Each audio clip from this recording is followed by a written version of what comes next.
Di tengah hiruk-pikuk kenduri haul almarhum kakek yang diadakan di rumah besar keluarga di pinggiran Bogor, suara ayahku menggelegar seperti petir yang tak terduga. Kau adalah aib, Laras. Noda memalukan yang mencintai sesama wanita, kata-kata itu terdengar jelas di antara doa-doa yang baru saja selesai dibaca para ustaz. Semua tamu terdiam seketika. Piring-piring berisi rendang dan opor ayam terhenti di tangan mereka, mata ibuku, adik-adikku, bahkan tetangga-tangga yang datang untuk menghormati almarhum. Semuanya menatapku dengan campuran keterkejutan dan kebencian yang menusuk.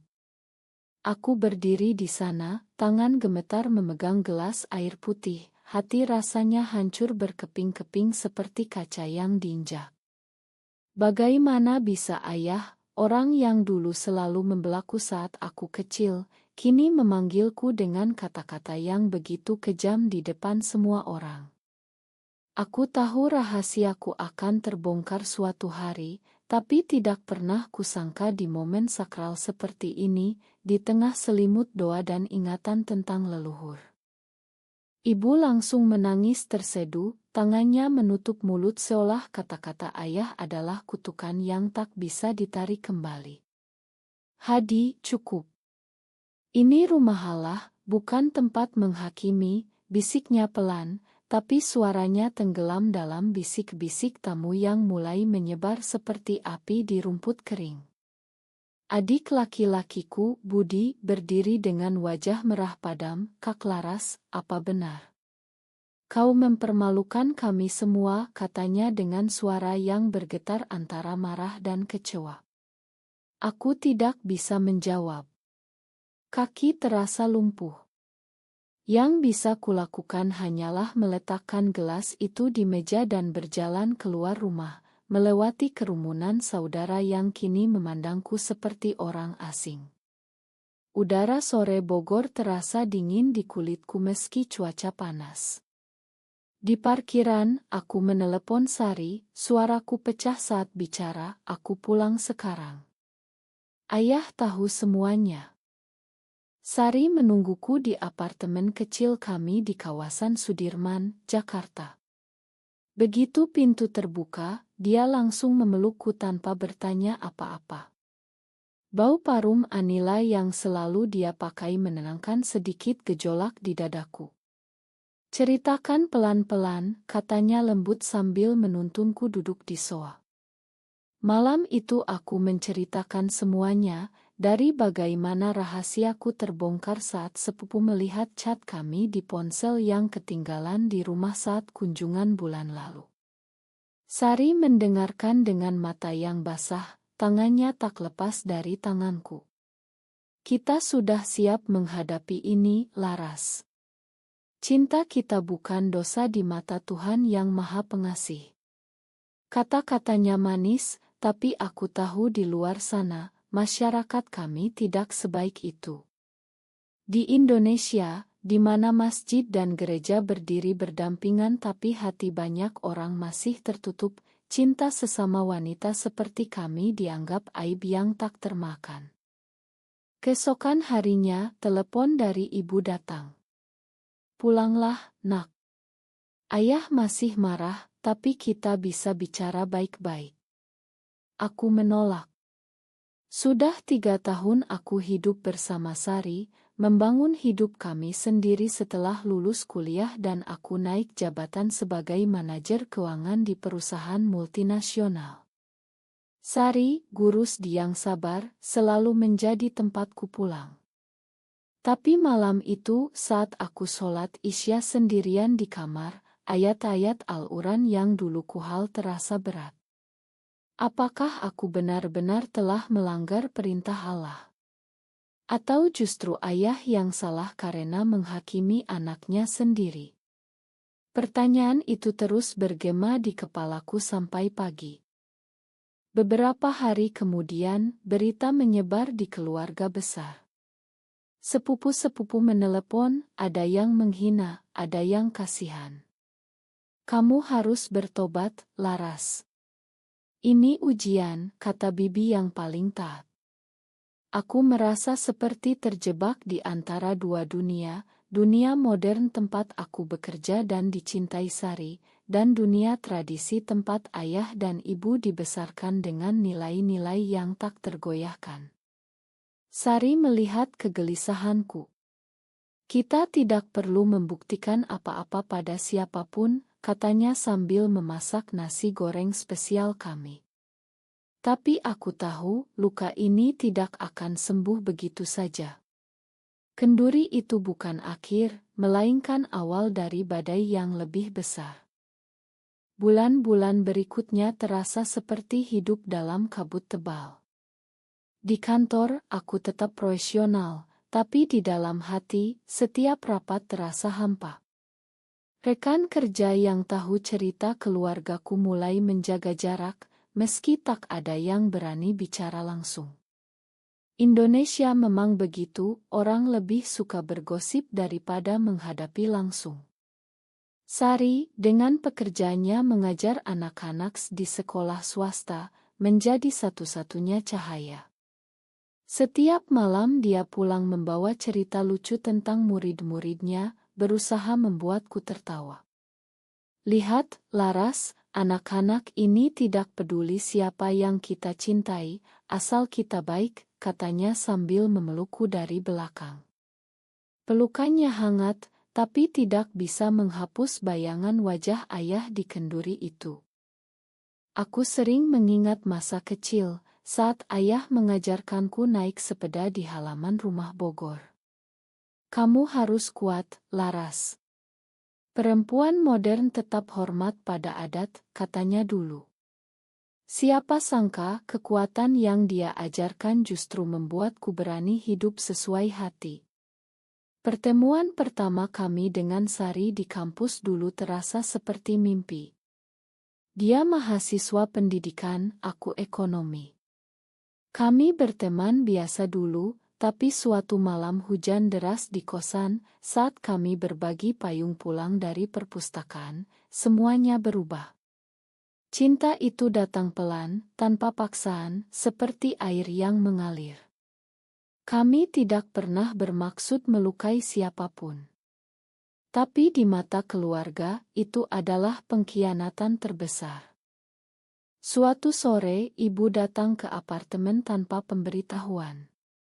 Wajahnya pucat, kerudungnya sedikit miring karena buru-buru. Ayah sakit, Laras. Tekanan darah tinggi sejak kenduri itu. Dia bilang kamu bukan anaknya lagi. Kata-katanya menusuk. Aku duduk di depannya, Sari diam di dapur memberi kami ruang. Bu, aku tetap anakmu. Cinta aku pada Sari bukan pilihan, ini siapa aku. Ibu menangis. Agama kita melarang, nak. Al-Quran jelas. Bagaimana kamu bisa bahagia di akhirat nanti? Pertanyaan itu membuatku terdiam lama. Aku tidak membenci agama. Justru aku masih sholat 5 waktu, masih percaya pada kasih sayang Allah. Tapi mengapa kasih sayang itu tidak mencakup cinta kami? Malam itu, setelah ibu pulang, aku dan Sari berdebat untuk pertama kalinya. Mungkin kita harus lebih sabar, Laras. Keluargamu butuh waktu, kata Sari lembut. Tapi aku marah. Waktu. Sudah 3 bulan, Sari. Mereka memperlakukanku seperti penjahat. Suaraku meninggi, sesuatu yang jarang terjadi. Sari menunduk, aku tidak mau kamu kehilangan mereka karena aku. Air matanya jatuh. Aku langsung memeluknya, menyesal. Kami bukan musuh.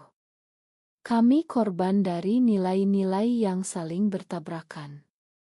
Di Indonesia, di mana Pancasila mengajarkan persatuan, tapi di rumah-rumah masih ada tembok tak terlihat antara yang dianggap normal dan yang tidak. Pekerjaanku semakin berat. Perusahaan ayah, Cesurya Bangun, perusahaan konstruksi kecil yang dulu dibangun dari nol, mulai goyah. Berita itu kudengar dari adikku lewat chat. Kak, proyek besar batal karena gosip tentang keluarga kita. Ayah stres berat. Aku tidak langsung merespons. Bagian dari diriku ingin membantu, tapi bagian lain masih terluka. Sari melihatku membaca chat itu. Kamu masih sayang mereka, ya? Tanyanya pelan. Aku mengangguk. Tapi mereka tidak sayang aku apa adanya. Malam itu kami tidur berpelukan, tapi tidurku gelisah. Konflik ini bukan hanya tentang aku dan ayah. Ini tentang seluruh sistem nilai yang membentuk kami berdua. Tekanan semakin meningkat saat Ramadan tiba. Keluarga besar mengadakan buka puasa bersama tanpa mengundangku. Oto-oto di grup WhatsApp keluarga menunjukkan ayah tersenyum paksa di antara kerabat, tapi matanya kosong. Ibu kirim pesan pribadi, puasa yang berkah, Laras. Doakan ayah sembuh. Aku menangis membacanya di musola kantor saat tarawih. Sari menemani sholat malam bersamaku, suaranya lembut saat membaca doa. Allah tahu hati kita, Laras. Jangan biarkan orang lain menentukan hubunganmu dengan Tuhan. Kata-katanya menenangkan, tapi di luar sana, usta-usta di televisi masih sering bicara tentang dosa besar yang tak disebutkan namanya, tapi semua orang tahu maksudnya. Suatu hari, sepupu yang paling dekat, Rina, datang ke apartemen. Dia duduk di ruang tamu dengan wajah serius. Kak, aku tidak setuju dengan ayah, tapi kamu juga harus mengerti. Di kampung, orang-orang bicara. Bisnis ayah terancam karena klien muslim konservatif mundur. Aku mendengarkan tanpa memotong. Rina melanjutkan, kamu sukses sekarang, Kak. Jabatan tinggi, gaji besar. Tapi keluarga kita butuh kamu. Bukan hanya uang, tapi nama baik.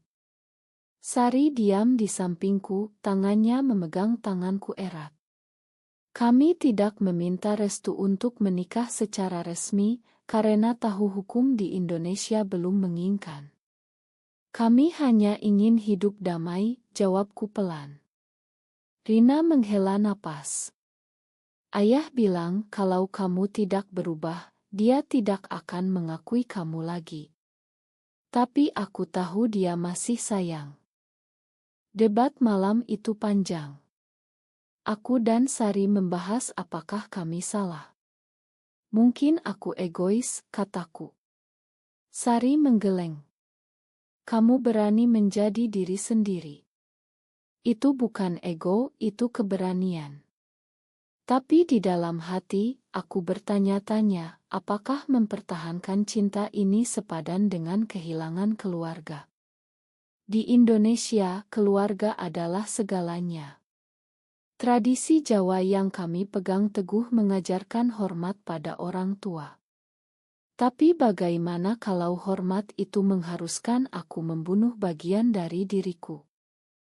Perusahaan ayah semakin buruk.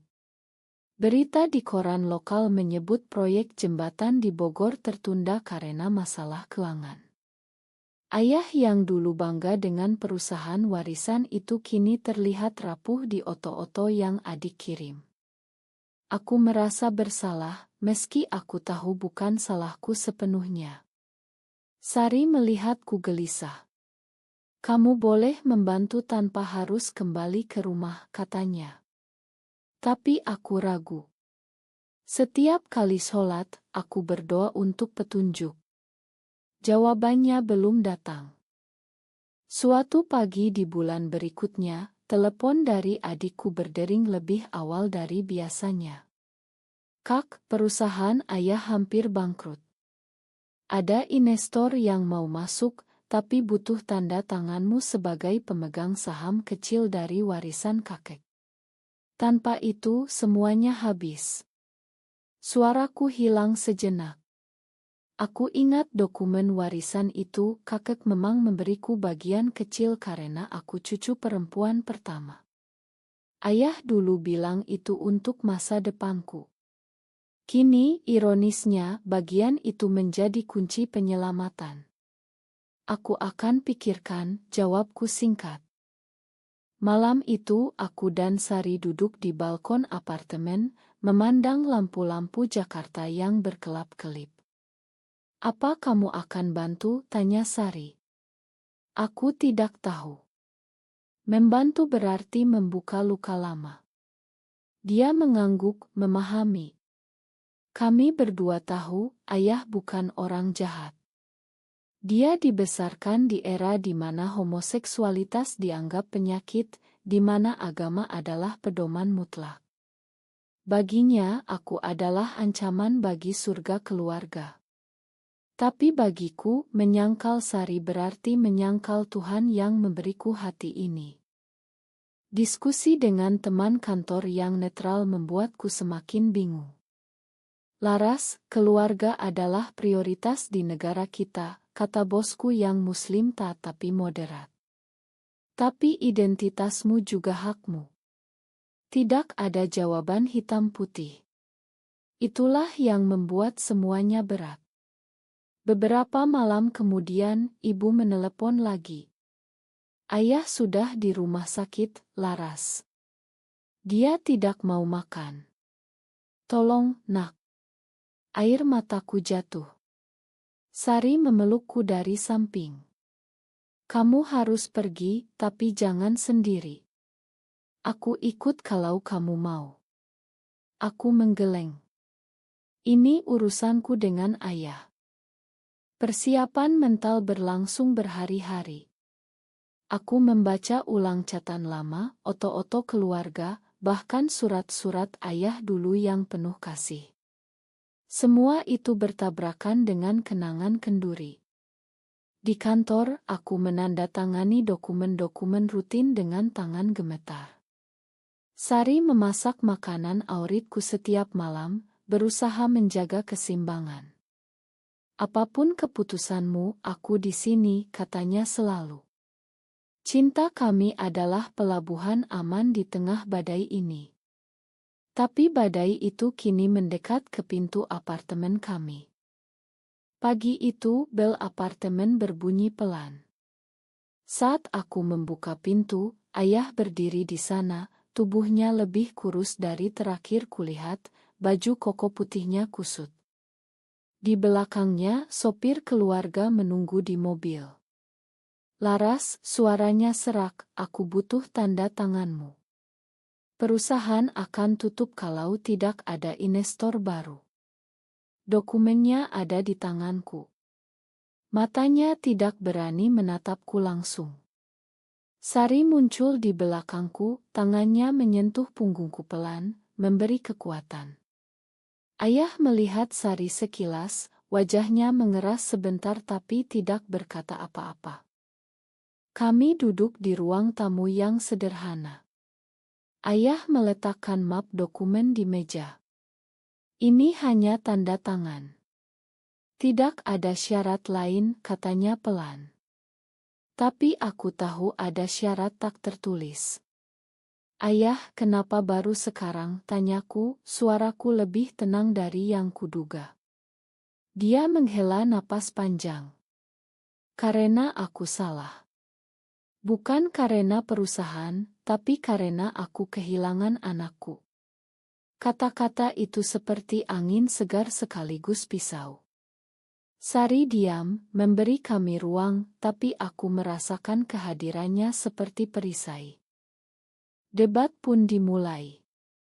Ayah bicara tentang agama, tentang dosa, tentang bagaimana masyarakat akan menghakimi.